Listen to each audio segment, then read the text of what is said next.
Servicing of liquid suction heat exchanger used in central plant. Hello, माझे नाव मयूर आहे. मला आशा आहे की आजच्या सत्रासाठी तुम्ही सर्व उत्सुक आहात. या मॉड्यूलमध्ये आपण मध्यवर्ती प्लांटमध्ये वापरल्या जाणाऱ्या लिक्विड सक्शन हीट एक्सचेंजर बद्दल जाणून घेणार आहोत. या अभ्यासाच्या शेवटी तुम्ही सक्षम व्हाल हीट एक्सचेंजरची स्थिती तपासण्यास, हीट एक्सचेंजरद्वारे नायट्रोजन बाहेर काढण्यास, हीट एक्सचेंजर कनेक्ट करण्यास आणि कामगिरी तपासण्यास. आता हा अभ्यास करण्यासाठी लागणारी उपकरणे, साहित्य आणि साधने पाहूया. आवश्यक टूल्स किंवा साधने: रेग्युलेटर आणि गेज मॅनिफोल्डसह नायट्रोजन सिलेंडर 1 सेट, समायोज्य पाना 1 नग, रॅचेट रेंज 1 नग, double ended spanner set 1 set, thermometer -50 degree Celsius ते +50 डिग्री सेल्सिअस 1 नग. आवश्यक उपकरणे: हीट एक्सचेंजरसह सुसज्ज पॅनेल, बोर्डमधील सर्व पॅरामीटर्ससह रेफ्रिजरेशन सिस्टीम 1 नग. आवश्यक साहित्य: चार्जिंग तांबे लाईन 1 नग, स्वच्छ कापड, गॉगल्स 1 जोडी.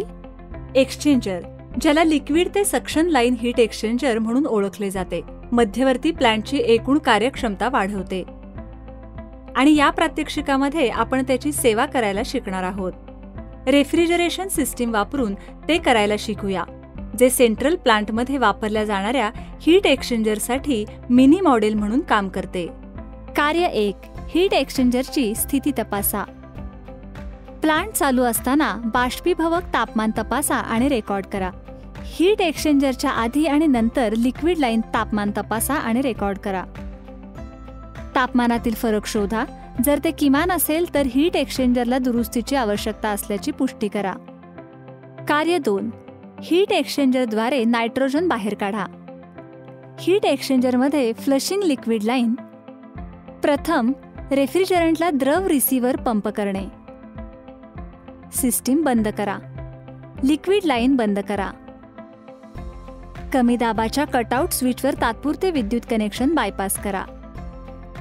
कंप्रेसर ड्राईव्ह मोटर सक्रिय करा.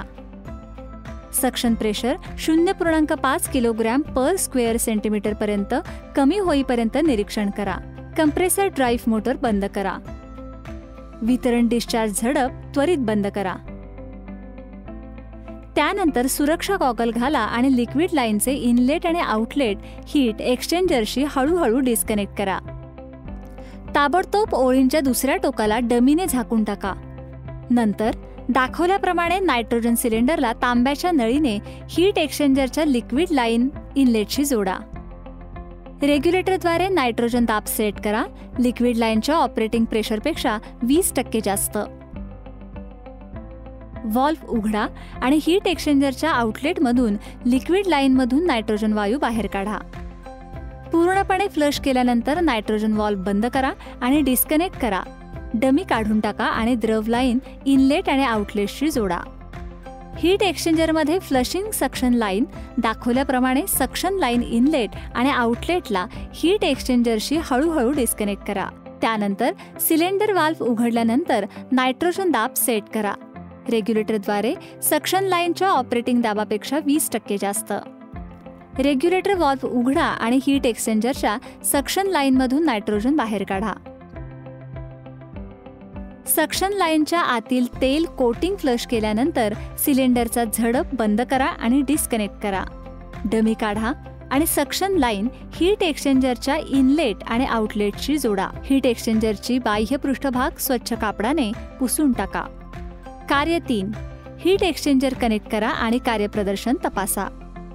सर्व्हिस आणि किंग व्हॉल्व्ह सामान्य करा आणि सिस्टीम समान होऊ द्या. लिक्विड लाईन आणि सक्शन लाईन शुद्ध केल्यानंतर घट्ट जोडलेल्या आहेत लीक प्रूफ का ते तपासा. सुरक्षा कटआउट स्विच कनेक्शन सामान्य करा. नंतर प्लांट सुरू करा. 1 तासानंतर लिक्विड लाईन इनलेट आउटलेट हे हीट एक्सचेंजर येथे तापमान तपासा आणि रेकॉर्ड करा. तापमानातील फरक शोधा आणि त्याची नोंद करा. बाष्पीभवकाचे तापमान तपासा, मागील सेवेपूर्वी रीडिंगची तुलना करा. हीट एक्सचेंजरची सर्व्हिसिंग करून रेफ्रिजरेशन इफेक्टची सुधारणा शोधा. आम्ही अभ्यासाच्या शेवटी आलो आहोत. या मॉड्यूलमध्ये आपण काय शिकलो याची थोडक्यात माहिती घेऊया. आम्ही शिकलो हीट एक्सचेंजरची स्थिती तपासण्यास, हीट एक्सचेंजरद्वारे नायट्रोजन बाहेर काढण्यास, हीट एक्सचेंजर कनेक्ट करा आणि कार्यप्रदर्शन तपासण्यास. अशा प्रकारे आम्ही मध्यवर्ती वनस्पतींमध्ये वापरल्या जाणाऱ्या लिक्विड सक्शन हीट एक्सचेंजरची सर्व्हिसिंग शिकलो आहोत.